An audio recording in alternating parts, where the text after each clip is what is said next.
Snow White and the Seven Dwarfs. Once upon a time, in a grand castle covered in snow, a kind queen sat by her window, sewing a tiny gown. As she pricked her finger with the needle, a drop of blood fell onto the white fabric. "Oh, how I wish for a daughter with skin as white as snow, lips as red as a rose, and hair as black as ebony," she whispered. Years passed, and the queen's wish came true. A beautiful princess was born, and they named her Snow White. But tragedy struck when the queen fell ill and passed away.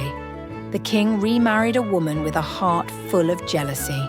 She had a magical mirror that she often asked, "Mirror, mirror on the wall, who is the fairest of them all?" One day, the mirror replied, "Snow White is now the fairest."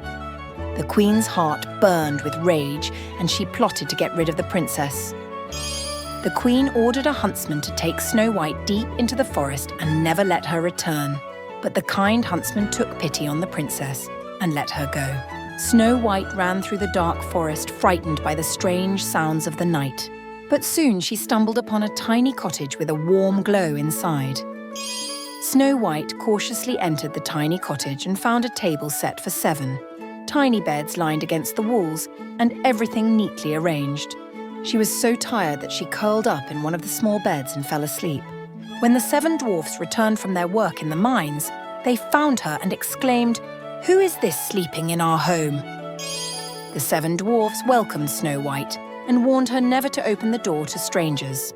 But the wicked queen, upon learning Snow White was still alive, disguised herself as an old peddler woman. Disguised in tattered clothes and a crooked hood, the queen knocked on the door, offering a beautiful red apple. Snow White, enchanted by the apple's beauty, took a bite. The moment she did, she fell to the floor, lifeless. The dwarfs returned to find Snow White lying still. Heartbroken, they placed her in a glass coffin in the forest, where she remained untouched by time. One day, a prince traveling through the forest saw the beautiful maiden and was enchanted. He gently lifted the glass lid and kissed Snow White's forehead. At once, the spell broke, and she opened her eyes. Snow White and the prince returned to the castle, where they lived happily ever after.